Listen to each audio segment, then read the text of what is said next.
Bienvenidos a un nuevo episodio de TechFlow, el programa de videopodcast de Evolutio. Hoy vamos a tratar uno de los temas que considero pueden ser más interesantes, que son las redes cuánticas. Para ello nos acompaña Manuel Arias, director del Evolutio IDOC, el Centro de Operaciones Digitales de Evolutio. Hola, Manuel. Hola, ¿qué tal, Miguel Ángel? Gracias por acompañarnos. Muchas gracias por la invitación. Lo primero de todo, Manuel, el término cuántico, ¿vale? ¿Nos puedes situar, puedes aterrizar a qué se refiere el término cuántico? Sí, vamos a intentarlo. Cuántico es un adjetivo o una palabra, ¿no? que yo creo que se ha desvirtuado, ¿no? con toda la información y todo el ritmo de noticias que estamos teniendo. Si buscamos, tradicionalmente metes la palabra cuántica cuando es algo muy complejo o muy grande, ¿no? o estratosférico, ¿no? Se le mete ese adjetivo. Pero realmente la esencia de esta palabra pues, se refiere realmente a la física cuántica, obviamente, y es el comportamiento de partículas subatómicas. Estas partículas tienen una serie de características, la superposición o el entrelazamiento, que realmente desafían, ¿no? La vida cotidiana o las experiencias cotidianas tal como las conocemos. Y realmente cuántico no solo se asocia a la computación, que de nuevo es lo que más de moda está, ¿no? Sino hay cosas como las comunicaciones, que luego hablaremos de ellas, o sensores cuánticos o simulación cuántica. Estupendo. Ahora mismo hay un hype increíble con todo el tema de la cuántica, pero esto no es algo nuevo. Es decir, llevamos mucho tiempo hablando del tema cuántico, ¿verdad? Muchísimos años. Según el estudioso, el histórico de la física, podría ser en la década de los 20 o clavado en el año 1900. Empecemos por lo primero, en la década de los 20. Pues allá un poco antes, Niels Bohr, en Copenhague, fue el primero que predijo, o sacó la hipótesis de que las órbitas de los electrones en torno al núcleo pues no podían tener cualquier valor, ¿no? Sino eran unas órbitas predeterminadas y con una energía predeterminada, ¿no? Esto yo creo que, bueno, de chico no sonaba, ¿no? Cuando lo estudiábamos allá por la EGB o el BUP o como se llame ahora, ¿no? Claro, entonces este hombre allá en Copenhague le estaba dando vueltas, estaba intentando teorizar por qué pasaba eso. Tenía a un señor llamado Pauli, que también nos suena, que resulta que tenía a un buen amigo trabajando en la Universidad de Göttingen, en Alemania, en la Baja Sajonia, y estaba trabajando con Born, que es otro de los cracks de esa época. Pues nada, ese señor se llamaba Heisenberg y se lo llevó a Copenhague. Y hay una historia muy bonita contada por un italiano de ahora, Carlo Rovelli, un físico teórico, que cuenta la historia, cómo este señor Heisenberg se fue a una isla, la isla de Helgoland, en el Mar del Norte, y en pocas semanas, pensando, pues llegó a la conclusión de que si aplicaba matrices, simplificando obviamente, aplicando matrices a ecuaciones clásicas, pues empezó a echar números y dice, eureka, estoy sacando los mismos resultados que había sacado Bohr. Esto fue, claro, para él fue un shock, compartió esa información con su maestro Born, que estaba en la otra universidad, lo compartió con su amigo Pauli, que estaba trabajando con Bohr, y entre todos ellos pues empezaron realmente a darse cuenta del descubrimiento que había hecho este señor. En paralelo, en una conferencia que dio Heisenberg en Londres, pues un estudiante, Paul Dirac, que también lo conocemos, pues se puso en paralelo a trabajar, no le gustaba lo que había oído, le gustaba la idea, se puso a trabajar y llegó a una serie de conclusiones que llegaban al final más o menos a los mismos resultados. Y tal cual lo compartió con Heisenberg. Eso es, digamos, una escuela de pensamiento. Otra escuela de pensamiento, un señor llamado Rödinger, también que nos suena, el que sacó la famosa ecuación de onda, ¿no? Cómo una onda se comporta en el tiempo. Estaba en Viena, dice la leyenda, dice el libro de este señor de Carlo Rovelli, que un fin de semana en los Alpes y se le ocurrió cómo sacar el resultado, una ecuación diferencial del comportamiento de onda. Y de repente, pues una serie de chavales, veinteañeros, el Dirac, el Heisenberg, el Pauli, el Rödinger, de repente sacaron una nueva familia de física, ¿no? La física cuántica. Y fue el mayor de todos ellos, que era Born, el que le dio una consistencia, deduciendo que todos esos resultados no eran resultados determinísticos, sino era al final una probabilidad. Era una probabilidad de que un determinado electrón se comportara o estuviera en un determinado lugar en el tiempo. Estamos hablando de los años 20. En los años 30, un señor al que todos también conoceréis, que era Einstein, pues claro, de repente dice, esto puede, uno de los comportamientos de los electrones, que es el entrelazamiento, dice, esto está en contra de mi teoría. Esto está en contra de mi querida teoría de la relatividad. De tal manera que trabajando con otro señor sacaron lo que se llama la paradoja EPR de Einstein, Podolsky y Rosen, en la que decía, si se cumple esta serie de cosas, esta serie de requisitos, básicamente, la teoría de la física cuántica es correcta, si no, está en contra de la relatividad, con lo cual no puede ser correcta. Hasta los siguientes 30 años, en los años 60, un señor llamado Bell pues, definió un experimento en el cual podría deducirse quién llevaba razón. Realmente hay una frase que a todos nos suena, esa de, aparecen muchos memes, Dios no juega a los dados, ¿no? Eso aparentemente es una frase de Einstein en los años 30, diciendo, todo ese entramado de probabilidad del que hablan no puede ser cierto. La física tiene que ser determinística. No puede ser, nadie puede estar jugando a los dados y menos Dios. De ahí venía.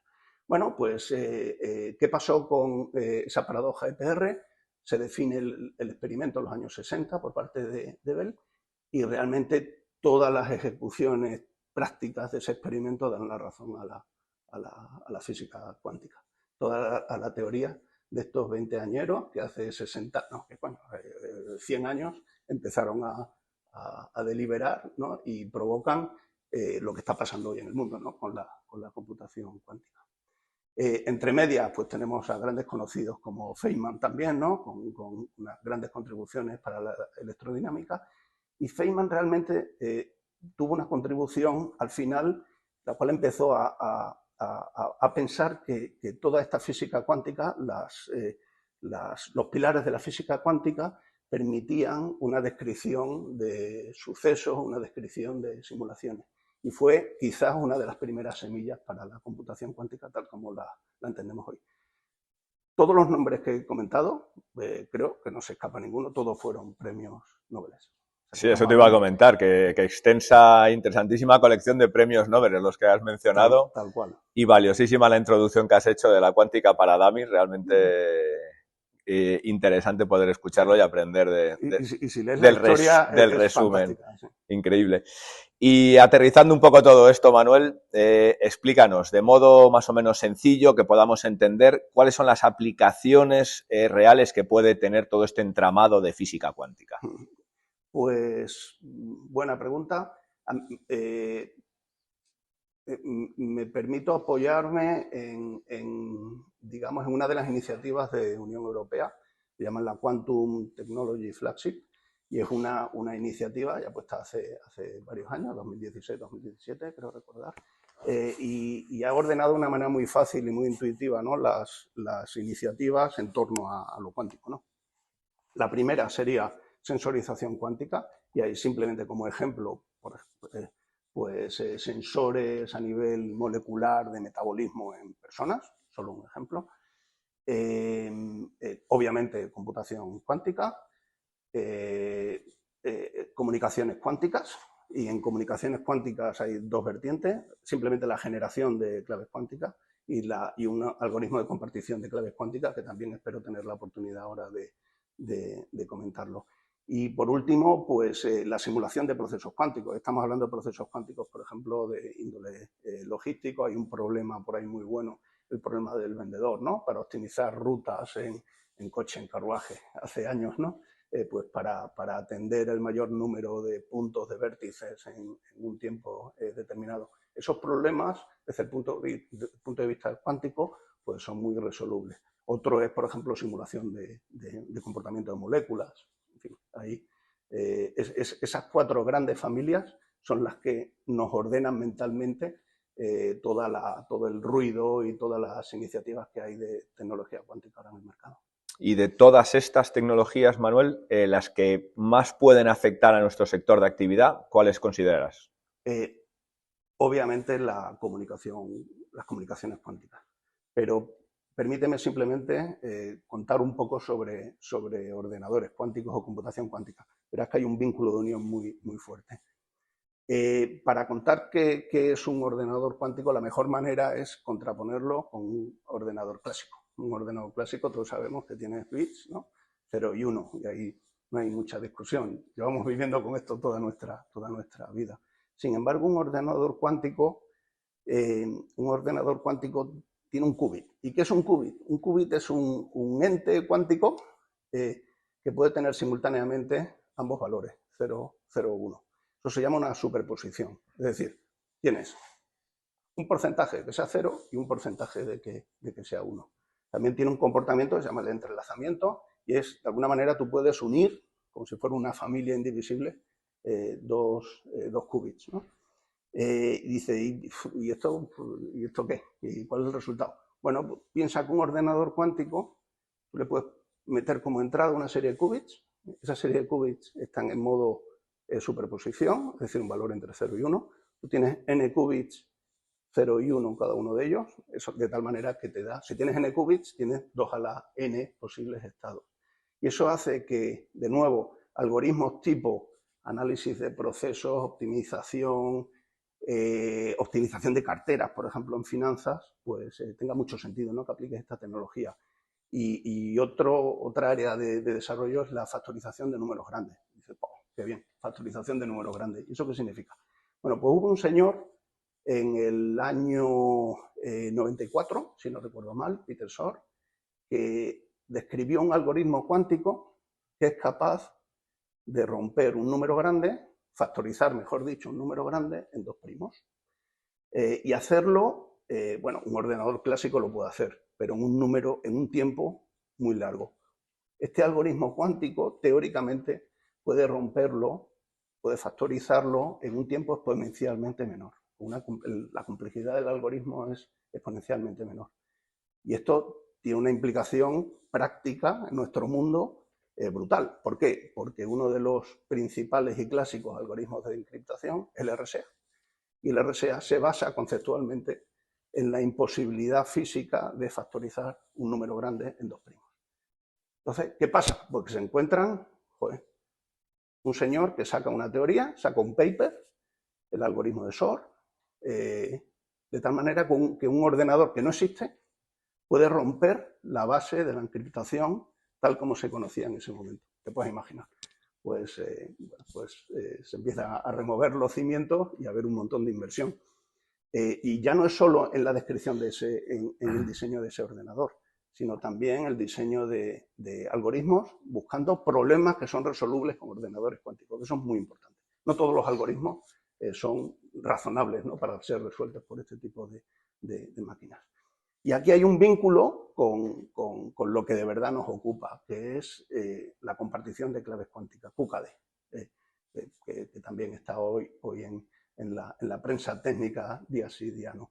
¿Y qué significa esto? Esto hace que en el año 84 dos señores, Bennett y Bazar, describieron un algoritmo de compartición de claves, era en un entorno ruidoso, no seguro, que era seguro.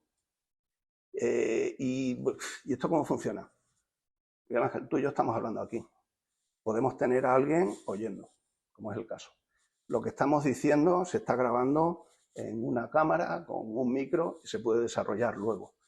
Esto, que es algo cotidiano en el mundo cuántico de partículas subatómicas, no existe. Tú no puedes coger un fotón y hacer una copia. En principio se llama de no clonación. No puedes hacer una copia. Y una vez que has medido un fotón o un electrón, colapsa. Fíjate el verbo que utilizan los ingleses, colapsar. ¿Por qué? Porque es irreversible. Tú tienes un qubit que está entre 0 y 1, puede ser 0 y 1, tú lo mides y colapsa a 0 o a 1. Y eso es absolutamente irreversible. De tal manera que en la compartición de la clave, tú y yo, si ahora mismo estuviéramos en una fibra óptica compartiendo fotones para acordar una clave, si alguien escucha, Eva, en la literatura, ¿sabéis? Alice y Bob, Eva, Esther, En este caso, tú y yo notaríamos que Esther está oyendo la conversación. Lo notaríamos, con lo cual diríamos, la clave ha sido contaminada, empezamos de nuevo. Ordenadores cuánticos, miedo a romper clave, modelos de encriptación, y tiran de teoría y sacan el modelo BB84 y todas las evoluciones que ha habido sobre ese modelo, pues para aplicarlas a las comunicaciones de hoy en día. Manuel, te podíamos coger así, ponerte en The Big Bang Theory, allí con Sheldon, con Penny y compañía, estarías a tono. Súper interesante, de verdad. Todo esto que cuentas, ¿cuál es en realidad el grado de madurez que tienen estas tecnologías? ¿Cuál es su aplicación real hoy en día? Hombre, aquí están jugando no solo grandes corporaciones, yo diría que hay 3 actores, muchas startups, las grandes corporaciones y los estados. Ya he comentado la iniciativa de Unión Europea, ¿no? Esto es una decisión estratégica de todos ellos, ¿no? Y ahora día sí, día no, pues llega uno diciendo, oye, pues yo he sacado un ordenador con no sé cuántos qubits, oye, he conseguido estabilizar los qubits para generar los qubits físicos, que te puedes imaginar que un qubit físico no es algo que puedas tener aquí encima de una mesa. Hay un entorno súper controlado, es súper sensible y se puede realmente colapsar, ¿no? Entonces necesita unas condiciones ambientales brutales, y eso significa dinero, dinero, dinero. Y no solo las iniciativas que hay, creo que lo he comentado, no es solo definir un ordenador, es también definir algoritmos, es definir métodos para coger una serie de qubits físicos y conseguir un solo qubit lógico, en fin, que no es solo montar una carcasa con un ordenador. Y en cuanto al QKD, ¿no?, la compartición de claves cuánticas, ahí realmente ya hay muchos fabricantes con equipos diseñados y realmente hay muchas POCs, muchas pruebas de concepto desarrollándose pues, a lo largo del globo, ¿no?, a lo largo de todos los países. De hecho, nosotros en Evolutio pues, ya hemos participado en alguna prueba de concepto con equipos de esta tecnología. Y me atrevería a decir que hay una tercera variante relacionada también con comunicaciones, ¿no?, que realmente lo ha sacado el NIST, ¿no?, el organismo de Estados Unidos, que ya empezó en el año 2016, hizo una especie de batida, permitidme que utilice esa palabra, en todo el mundo, a todos los expertos en encriptación, le dijo, traedme todos los algoritmos que creéis que van a ser robustos cuando aparezca el primer ordenador cuántico. Bueno, ha hecho una serie de selecciones, lo dejaron en 69, si no recuerdo mal, otra ronda de análisis, y este verano pues ya publicaron oficialmente 4 algoritmos o métodos de encriptación absolutamente definidos y que ahora todos los fabricantes pues, están corriendo para implementarlo. Date cuenta que una de las... ¿por qué es importante eso? Porque uno de los motos que hay ahora es el Harvest Today, Decrypt Tomorrow. Es decir, tú puedes coger un montón de información hoy encriptada, que no tienes método de desencriptar, pero te la guardas y esperas a que aparezca este ordenador cuántico, que de hecho la palabra con la que lo definen es muy graciosa, es ordenador cuántico criptográficamente relevante. Es decir, ese día en el que tengamos ese ordenador, los malos podrían coger toda la información que han ido cogiendo ahora y la desencriptan en ese momento. Obviamente hay grados de importancia en información, pero podrían coger información sensible de estados o de empresas que dentro de 20 años siga siendo relevante. Increíble. Y sobre todo, Manuel, gracias por tu pasión. Es decir, al final compartes ese amor por la física cuántica. O sea, te agradezco muchísimo la síntesis y la capacidad que has tenido para explicarnos esto. Un último consejo te iba a pedir. ¿Cómo nos mantenemos al día sobre todos los avances cuánticos? ¿Cuál es tu consejo? Voy a copiar un resumen que hizo, se llama Matthew Scholl, es uno de los directivos del NIST, y me gustó mucho, ¿no?, como para utilizarlo como resumen en charlas de este tipo. El primero dice, no entremos en pánico y hagamos una planificación wisely, inteligente, ¿no?, basada en tres puntos. El primero, tenemos que, evidentemente, atender a todas las recomendaciones que los organismos oficiales hacen. Estamos hablando, por ejemplo, de DORA, estamos hablando de la directiva NIST, y estamos hablando de los 4 algoritmos de encriptación que la gente de NIST ha propuesto este verano. La segunda, estemos al tanto de la academia. Cuando digo academia me refiero a universidades, papers, etcétera, y de estas startups que publican y de las grandes corporaciones que publican. Tengamos una sonda, hay muchas fuentes fidedignas, la Unión Europea publica también unos papers muy interesantes, y la propia NIST también está constantemente lanzando recomendaciones. Y tercero, hoy tenemos que estar viendo qué hardware, de acuerdo a esas recomendaciones, qué software corren en nuestras máquinas en procesos críticos o no tan críticos, y sobre qué software y sobre qué hardware están corriendo, pues para hacer una planificación y desechar todo aquello que pueda estar en peligro en cuanto aparezca este ordenador. Y solo una cosa, claro, dice, bueno, pero ¿y eso cuándo va a pasar? Voy a poner un ejemplo. ¿Acordáis que hemos estado hablando del tal Peter Shor, ¿no? Que es el que de verdad hizo que todo el mundo le entrara un poquito de miedo? Hay distintas versiones de esta respuesta, pero un RSA de 1024 bits, para romper un RSA de 1024 bits podrías necesitar un ordenador cuántico de 1000 qubits. Y según la tecnología que utilices, para tener un qubit físico necesitas también a diferentes versiones y tal, pero digamos 1000 qubits físicos. Es decir, 1000 por 1000, 1.000.000. Y si lees prensa ahora, el más adelantado puede estar en torno a los cientos, por debajo de 1000 qubits, creo recordar. Así que creo que todavía queda un trecho. No descartemos la inventiva humana, esto es exponencial, y bueno, se está utilizando como límites hoy pues una década, 2030. En todo caso, creo que hay iniciativas ahora para ponernos en marcha y no esperar a ese momento. Genial, Manuel. Pues nada, muchísimas gracias. Te dejo que sigas con tu centro de operaciones digitales de Volutio. Veo que está en las mejores manos posibles. Y hasta aquí el episodio de hoy de redes cuánticas de TechFlow.